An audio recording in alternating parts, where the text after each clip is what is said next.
To będzie dobre. Co człowiek, słuchajcie, grający całe życie w Diablo 2 powie o Last Epochu? O. What's up YouTube, Mr. Lemessy here, and today we're going to be discussing Last Epoch and my overall thoughts from playing the game for about 15 hours, I believe. O, to mało. Ile ja mam na ten moment w Last Epochu? Aż jestem giga ciekawy, zobaczmy. Last Eposzek? Ty, ja mam 92 godziny. Dobra, to... It is not hundreds of hours or thousands of hours or anything of that nature. There are going to be people who have invested more time, have seen more of the systems overall, and can give better thoughts or their thoughts. But for someone who jumped in and dabbled with stuff, played around with stuff, got to see many of the systems, I wanted to give some thoughts because a lot of people were simply asking for it. So, starting out, I'm just going to say I thought the game overall was very solid. I thought it was a solid game. It's lacking in some places. It's got some things that I don't particularly like personally, but I wouldn't like fault it or count against it. But I do think it was a solid modern ARPG. And I'm going to use the word modern a lot and just modern ARPG a lot when I describe it, because I think that is an important distinction for the game and for people that are wondering, will I like this game? Should I buy this game? Right.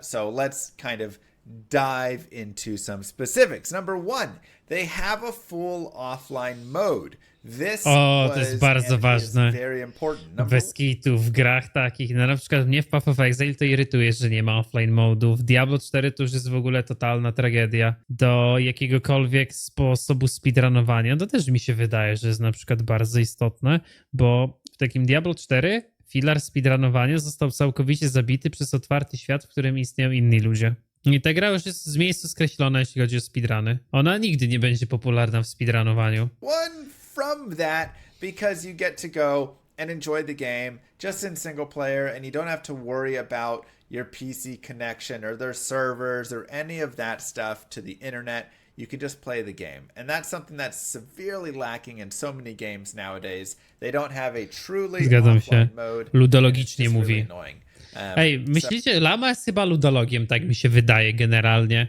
Co o tym sądzicie? Określilibyście Lamę mianem ludologa? Ja bym go definitywnie określił mianem ludologa. Mr. Lama ma 2L, bo jedno to jest od Lamy, a drugie to jest od ludologa, dlatego ma 2. So I really enjoy that. That's something that to me is fun. Na pewno jest groznawcą i ludologiem. Airplane or something, I want to be able to just like pull my game up and play with it for a couple hours and have fun, and that's that. So big shout out to that. The con with the servers and all this is they've had a lot of server issues. This comes from the game being too popular. There were way more people playing and that purchased it and got into it than they expected, and it kind of really just congested their servers. It's been a lot of issues for many days, and that's caused a lot of difficulty, I would say, for the reviews of it. They've got like mixed reviews on Steam right now because a lot of people, they want to just play online with their friends, right? Wiecie, jaki był największy problem tego ich systemu? Że nie dzień przed premierą wprowadzili nowy system matchowania w mieście ludzi. I to był największy problem. I to był ich największy błąd, że oni zamiast to przetestować wcześniej, jak wiedzieli, że będzie problem z serwerami, dużo ludzi się będzie chciało zalogować, to jeszcze największym problemem było to, że oni wprowadzili całkowicie nowy system miast. And so without that, that's been a really big problem for them. So that's kind of a downside, something they'll figure out. I'm sure once that gets figured out, it will be very solid. Moving more into some of the stuff I noticed as I was playing through the game. Number one, there's too much loot. The amount of loot that drops, it feels kind of like that Path of Exile screen is just flooded with loot. Kurde, ja wam powiem tak, mnie w Path of Exile ten loot irytuje, bo faktycznie w Path of Exile bez filtrów się grać nie da. W Last Epocha grałem bez filtrów, ale wolałbym, żeby tego giru było faktycznie, może trochę mniej. Nie zwróciłem na to uwagi. Zaczynam myśleć o tym w momencie, w którym Mr. Lama zaczyna o tym gadać, ale ja bym tu nie powiedział, że tego lootu jest na przykład 2 razy więcej. Ja faktycznie wolę system, gdzie leci ci mniej lootu, ale jest bardziej konkretny. Ale z drugiej strony ta gra jednak ma ten system tego loot filtra i to jest bardzo ważne do zaznaczenia. Ale jak tego w lootu byłoby tak z 20% mniej, to by było lepiej. Ale ja wiem, do czego on może pić. On może pić do tego, że jest na przykład taki moment, gdzie kończysz mapkę, twoją nagrodą za mapkę są reliki i ty zamiast dostać 1, 2, 3 reliki, to ich dostajesz 10, 15 i to już jest absurdalne.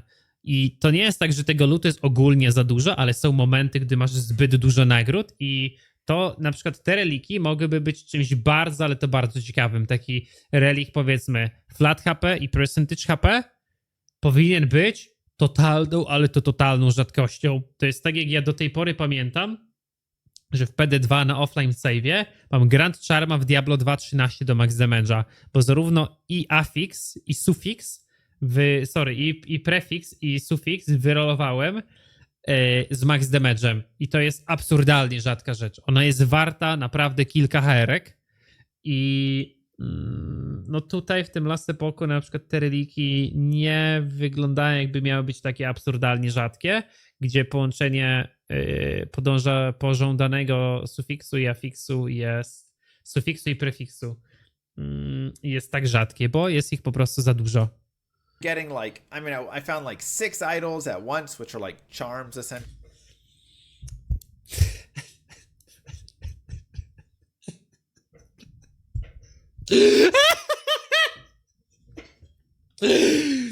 Dwie godziny temu. Słuchajcie, nie ma możliwości, żebym to obejrzał, bo właśnie streamuję od 1,5 godziny.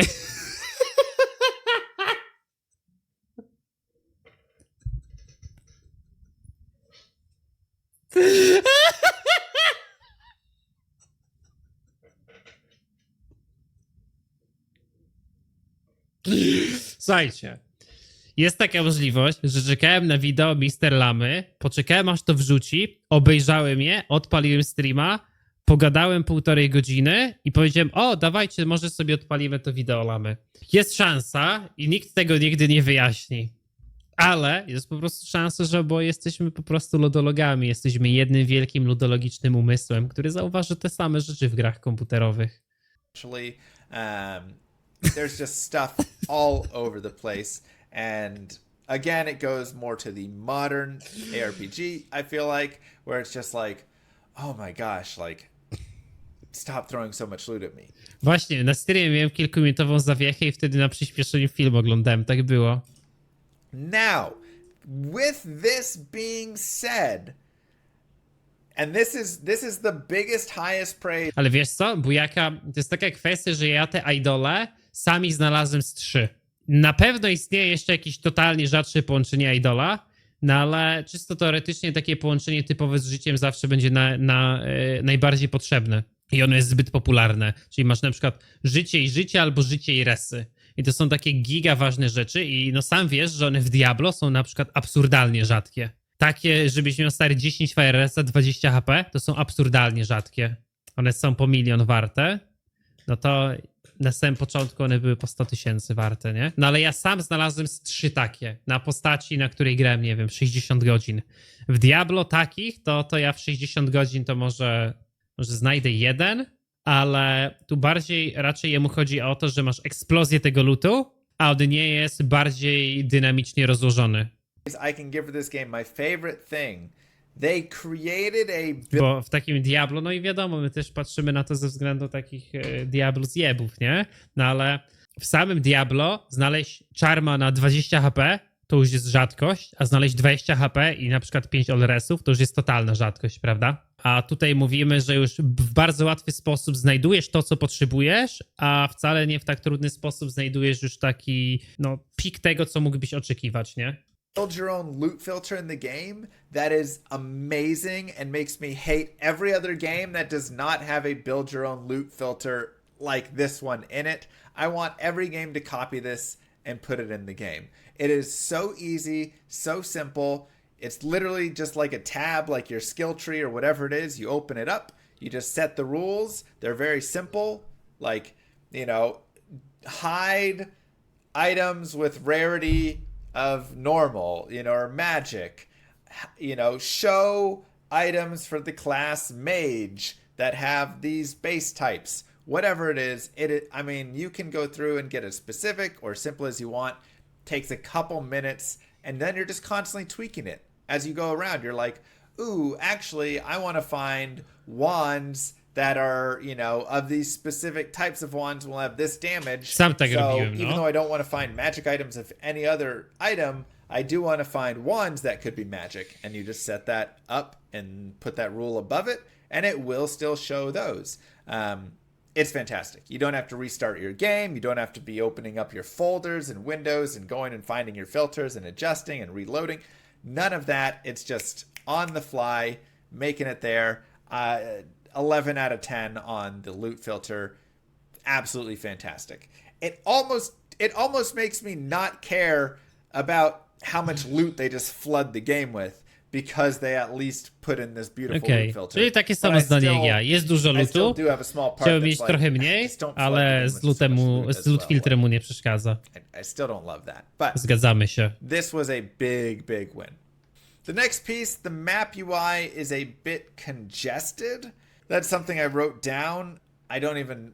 Jemu chodzi remember. pewnie klikniesz M, że to połączenie pomiędzy tymi mapami, przeklikiwanie tych 4 epok. Ja jak na samym początku grałem, to też mnie to przytłoczyło, muszę przyznać, ale im dalej grałem, tym mniej problematyczne to dla mnie było. W pełni już zrozumiemy, jak działa ta mapa. No i z drugiej strony to jest coś, co cię interesuje przez pierwsze 3 godziny gameplayu, bo potem wchodzisz na monolity i masz już to totalnie w dupie, ale kurde, to jest dobry punkt. Ja na pierwszym scenie też o czymś podobnym mówiłem, że czuję się zagubiony w tej mapie, że jej nie rozumiem. Writing that down, but it is something that I put here on my notes, so it's something that I was kind of feeling, I guess, at the time. The next piece, the time travel with the story is interesting. Ja nie kupuję and can tego. be Fun. However, jest I zagmatwana. don't feel like it really gets utilized, and Dokładnie.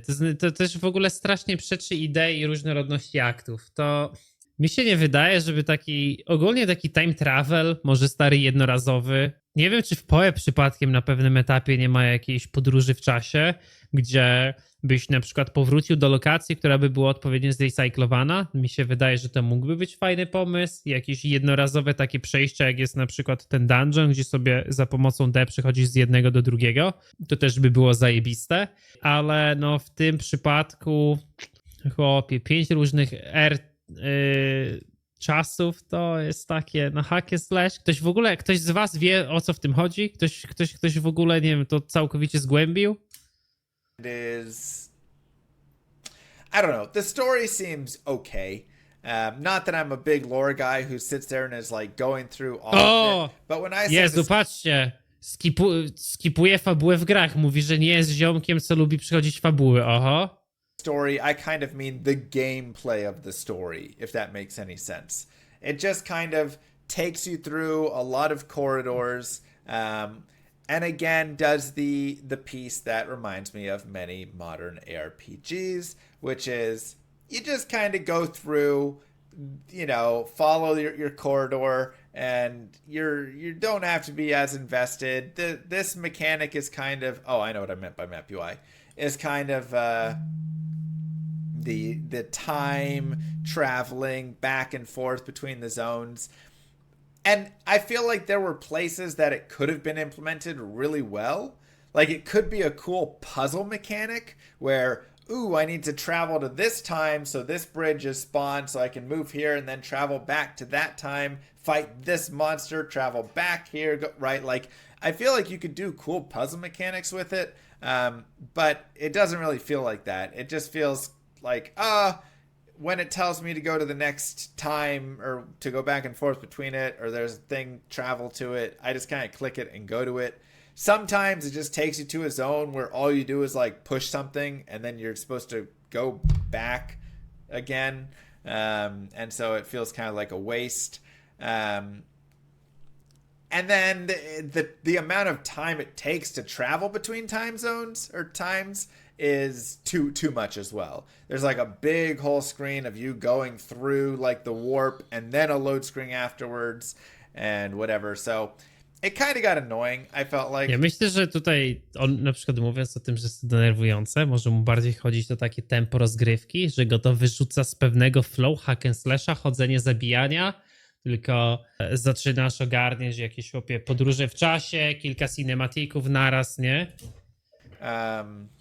but I feel like, man, they really could have done some stuff here that would have been cool with this time travel, but instead it didn't really... Mi się wydaje, że ten jeden dungeon z tym rzekomym umbralem dobrze pokazuje, co można z tym zrobić. Mi się wydaje, że recycling jakichś konkretnych poziomów, konkretnych aktów jest dobrym użyciem takiej podróży w czasie, jeśli chodzi o hack and slash albo jakiś generalnie w miarę szybki tytuł, ale w ogólnym rozrachunku to chyba będzie takie...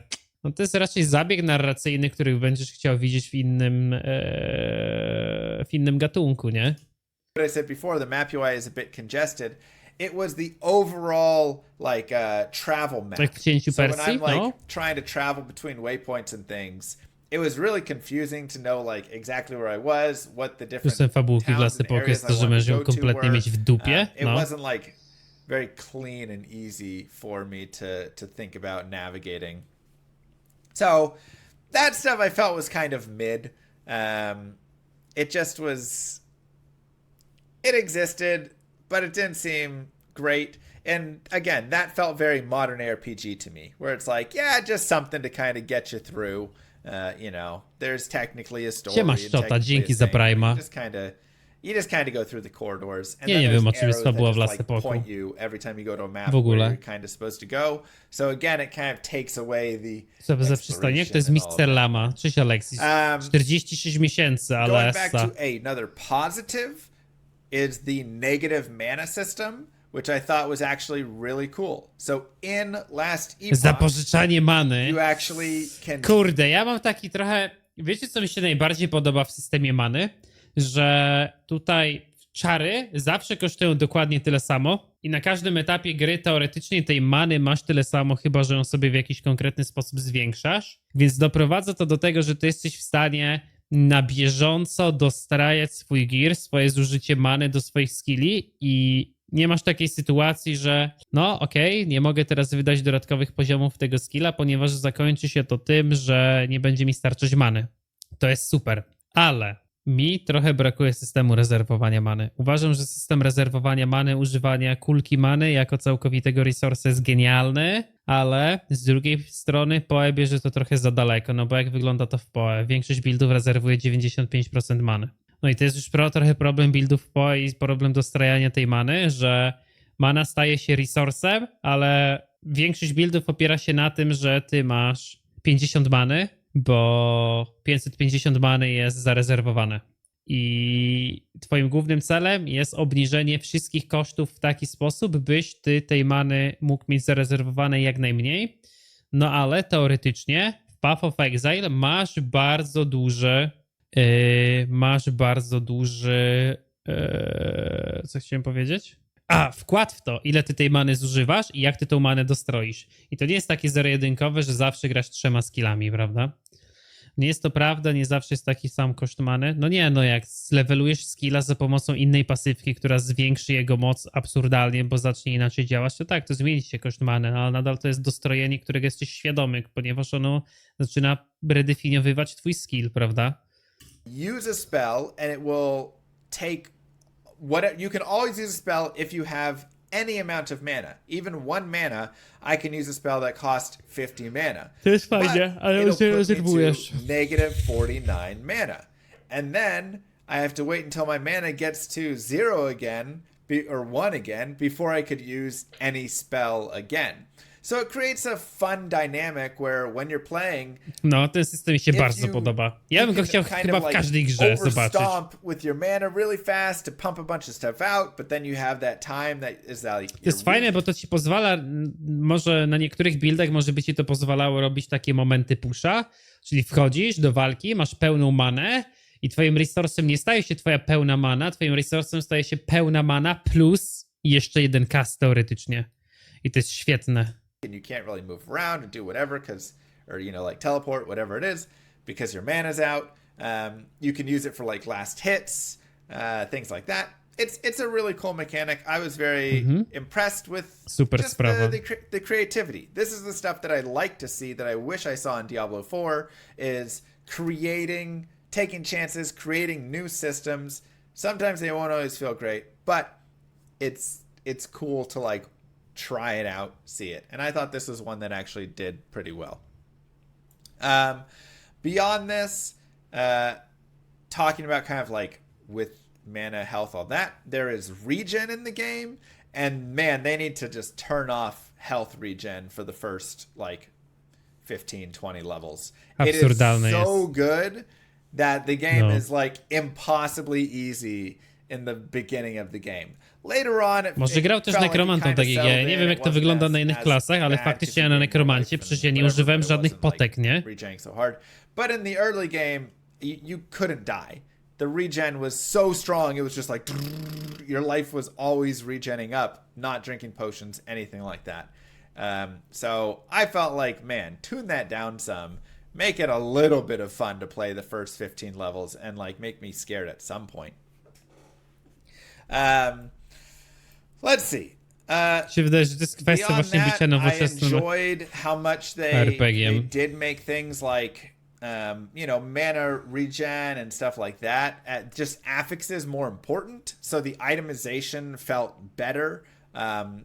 And this was something that I think is a really important piece within ARPGs, is having good itemization, where the various affixes matter. Jest, jak on pięknie mówi o tych hack and slashach. But you have to kind of pick and choose and sacrifice with them as well. So you're like, okay, mana regen is important here, so I'm going to pick it up on these boots, but then that means I'll be sacking this resist, like you're doing that balancing act, and I feel like it's in a good position.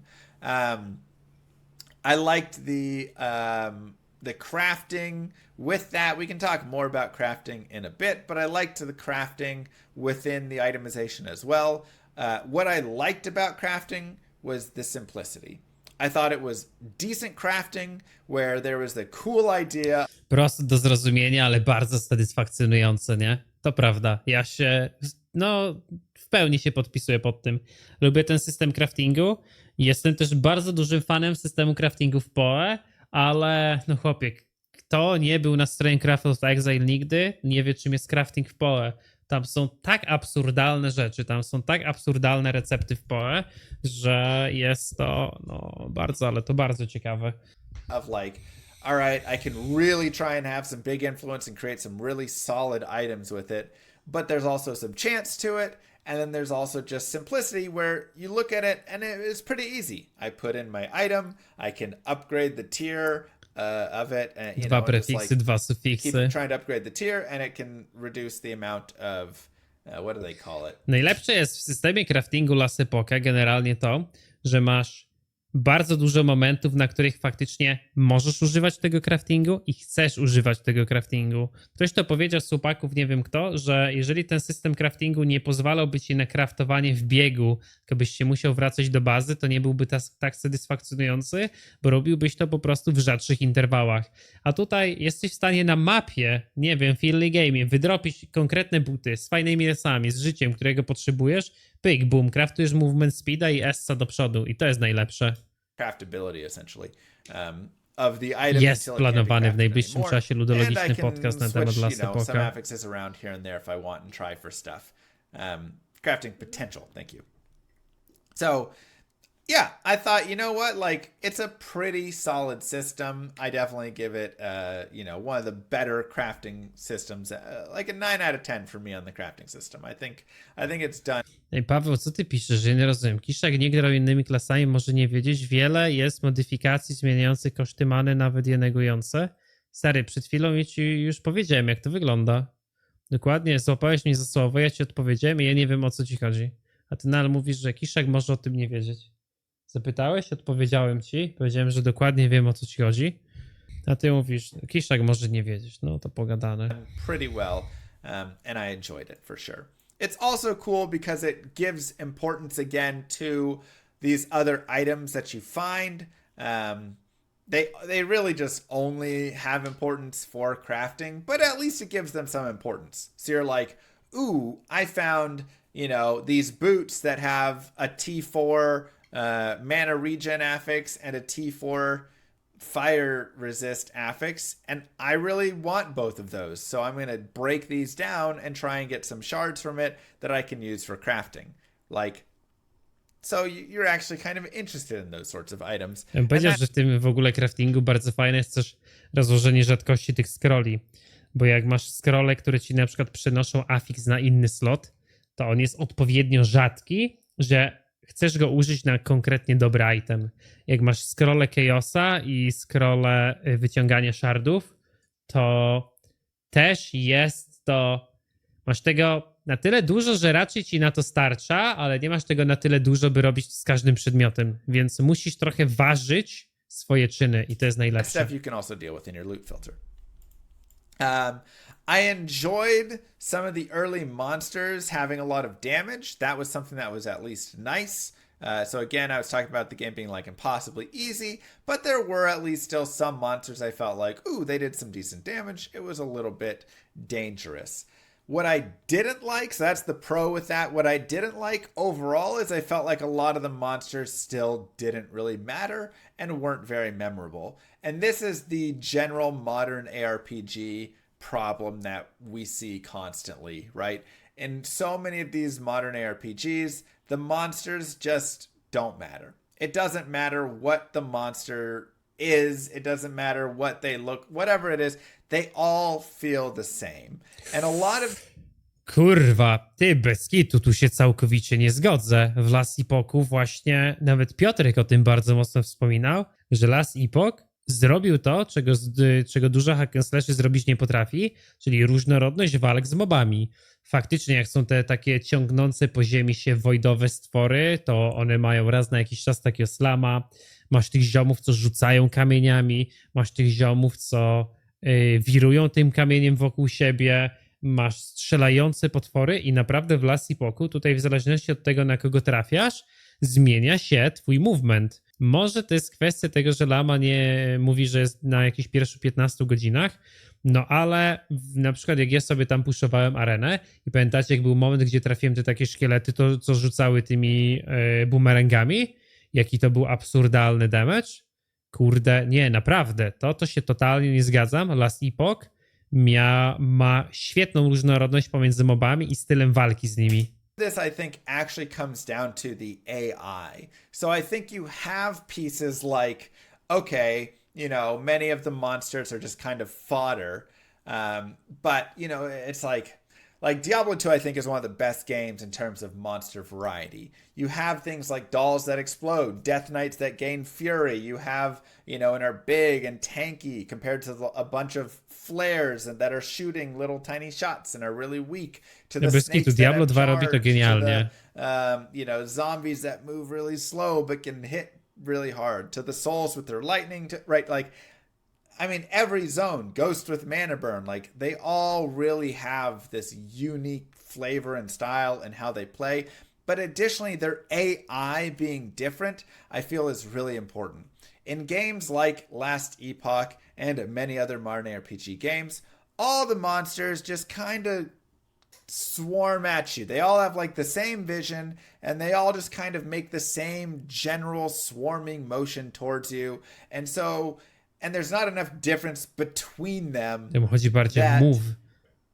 that you really jak oni się notice or it poruszają, matters. nie You just kind o of ich like taki moveset walk walki, through the zone and they all swarm at the same speed and you just cast your spells, whatever, and blow them Ja up to as jestem you w stanie move się through. zgodzić. To, And it co starts to mówi, get to bez kitu mindless jestem w stanie as się you zgodzić. go. Ja pierwszy myślałem, że mu chodzi o moveset, bo te potwory mają faktycznie inny moveset.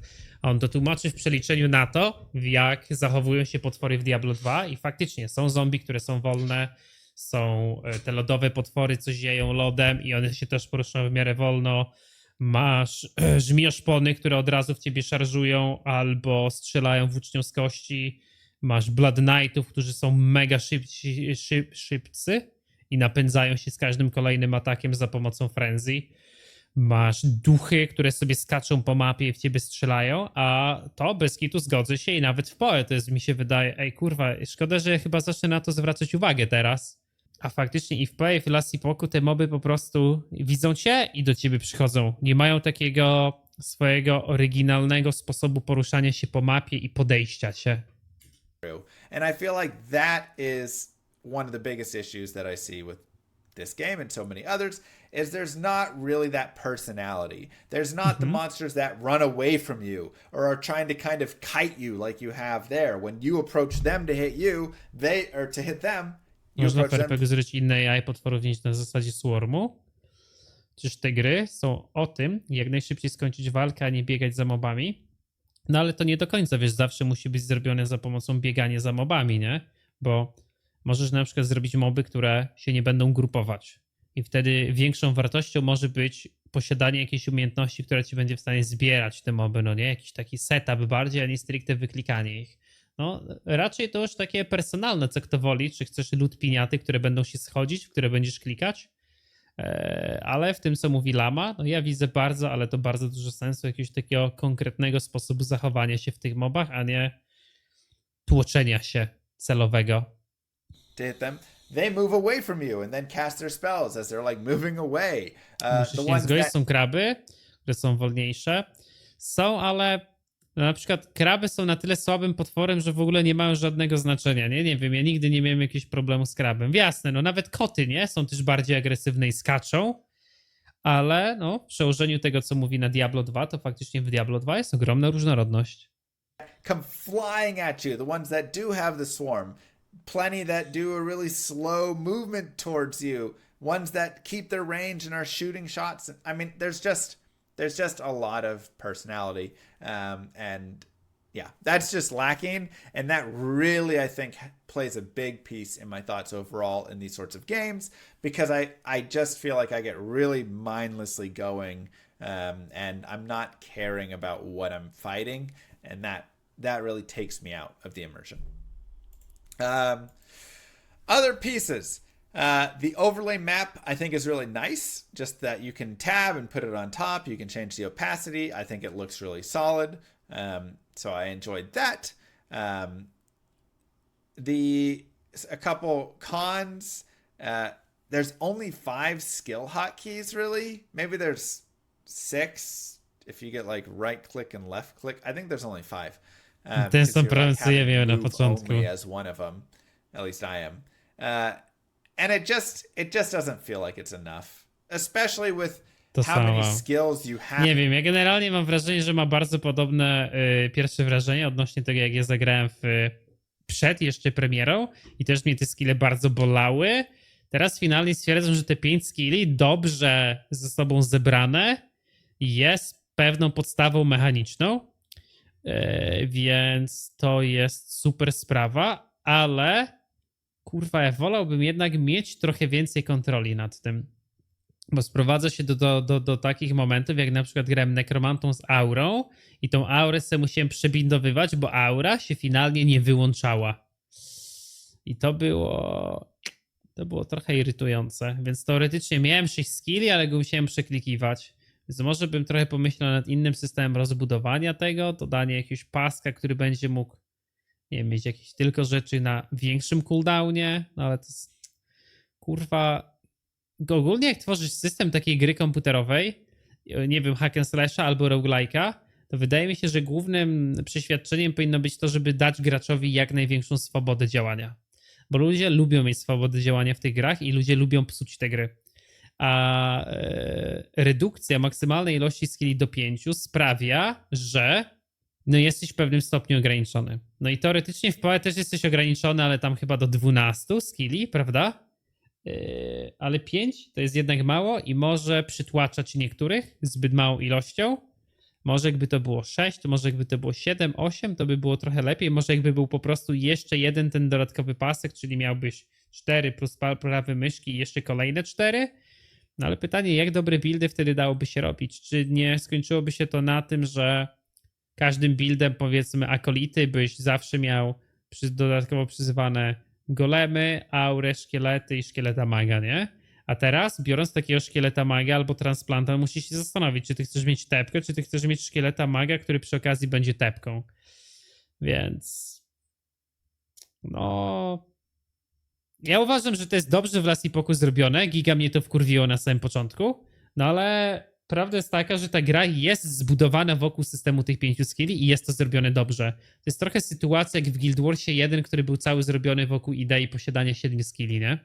Have kind of within the game. There were just many times where I just wanted to have more skills on my hotkeys, and I couldn't. And again, it felt like, is this so, console gamers can play and just deal with their less skills? I don't know, but I really wasn't a fan of it. It was like, okay, I've got my teleport, I've got my move only, I've got this, and I didn't have room for so many skills. I want to try out Meteor, I want to try out but I can't. I just have a couple skills.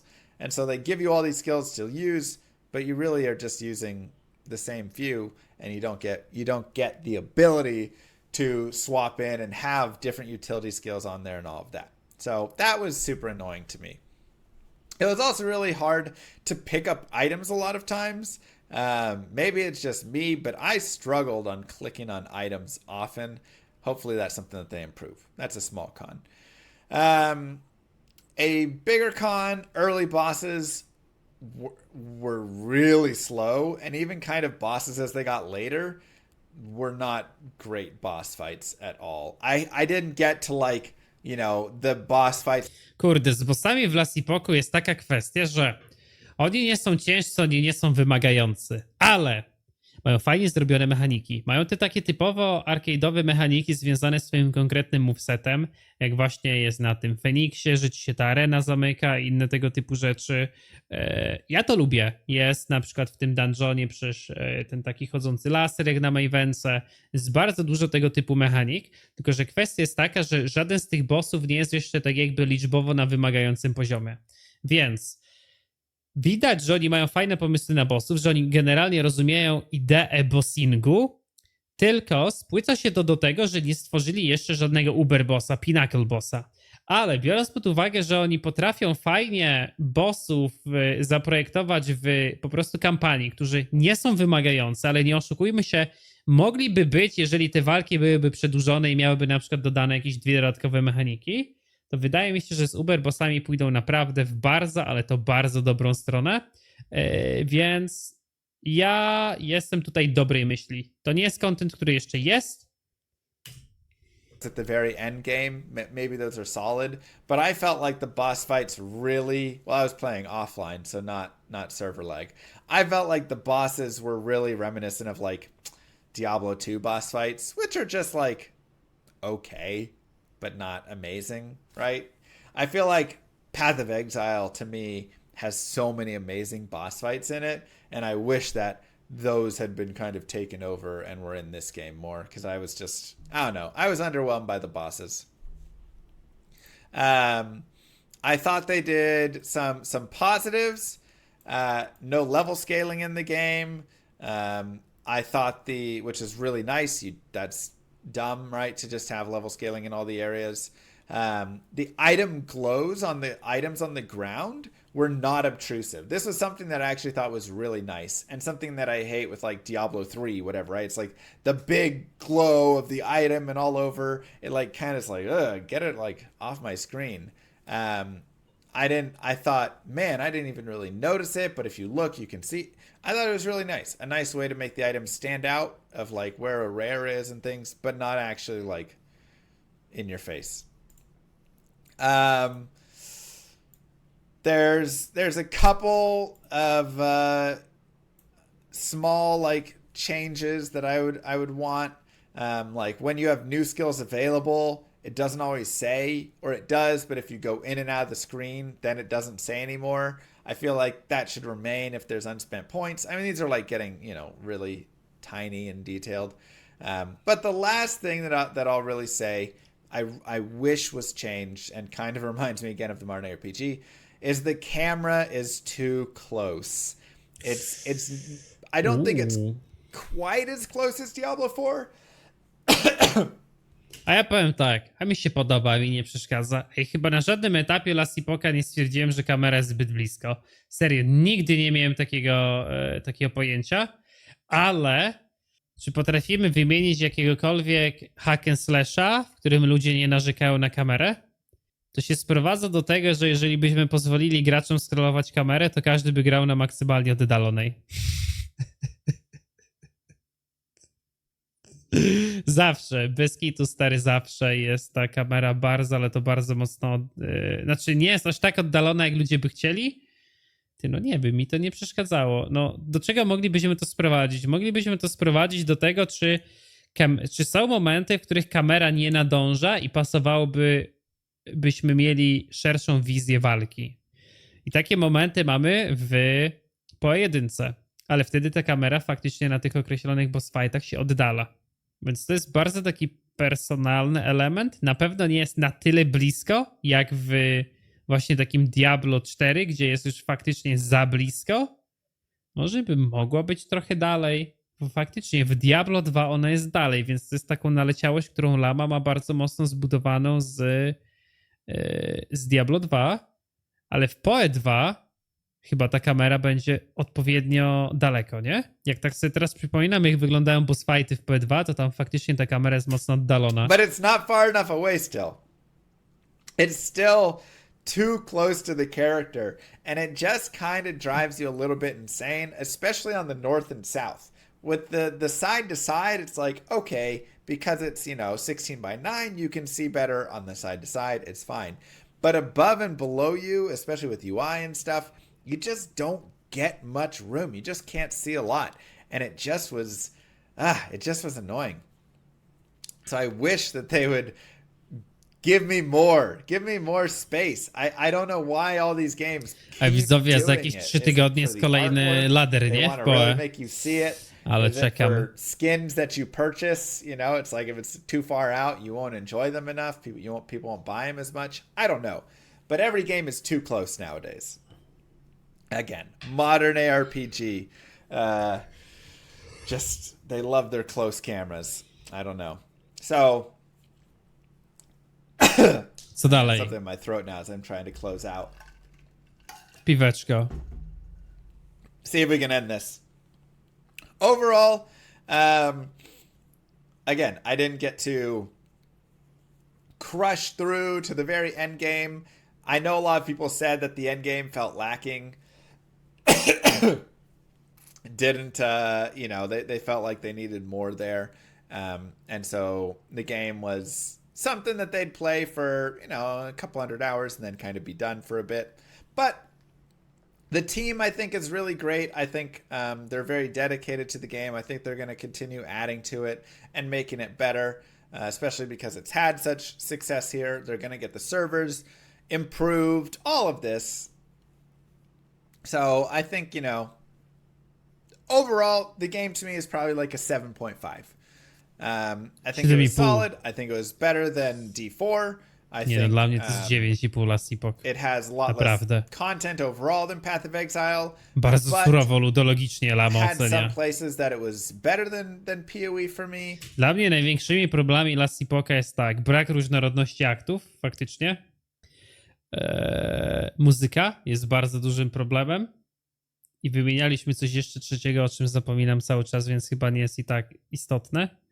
Ale powiem wam, że jestem w stanie bez żadnego problemu zrozumieć spektrum oceny Last Epocha, porównując go do na przykład PoE, biorąc pod uwagę, jak PoE jest obecnie rozwinięta, jak to jest gra, która dopiero wyszła.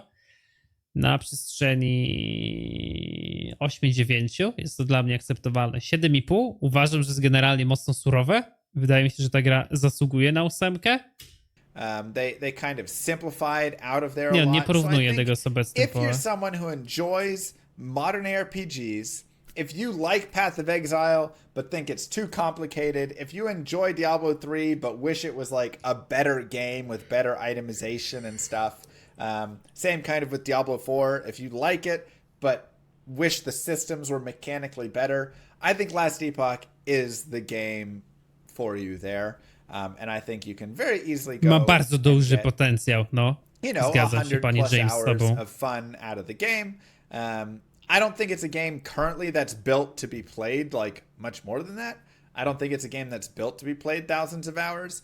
Some people might disagree, and they might, I'm sure. No ja się nie zgodzę, serio. Wydaje mi się, że na obecnym etapie, jakbym chciał, to bym wyciągnął z Last Epocha 1000 godzin gameplayu. Serio, szczerze bym to wyciągnął, ale związałoby się to, widzowie, w 1000 godzin to bym chyba każdą klasę teraz wbił do 100 poziomu, na pewno. Skoro ja jedną klasę wbiłem do 100, ucząc się gry, w 60 godzin, tak mi się wydaje. No, to w 1000 godzin to nawet chyba bym każdą ascendancję już wbił. Więc może to trochę naciągane i tutaj, kurwa, może się trzeba bez kitu uderzyć w piersi i powiedzieć, że Lama ma trochę racji, że na obecnym etapie z tej gry idzie wyciągnąć kilkaset godzin, ale nie mówimy tu jeszcze o kilku tysiącach, ale jak dojdą kolejne sezony, kolejne mechaniki, kolejne systemy rankingowe, Uberbossowie i inne tego typu rzeczy, no to wtedy już chyba faktycznie będziemy mogli o tym gadać. Kurwa, bez kitu. Lama bardzo dobrze, surowo, bardzo surowo to ocenia, ale to dobrze. Ja lubię taką ocenę surową.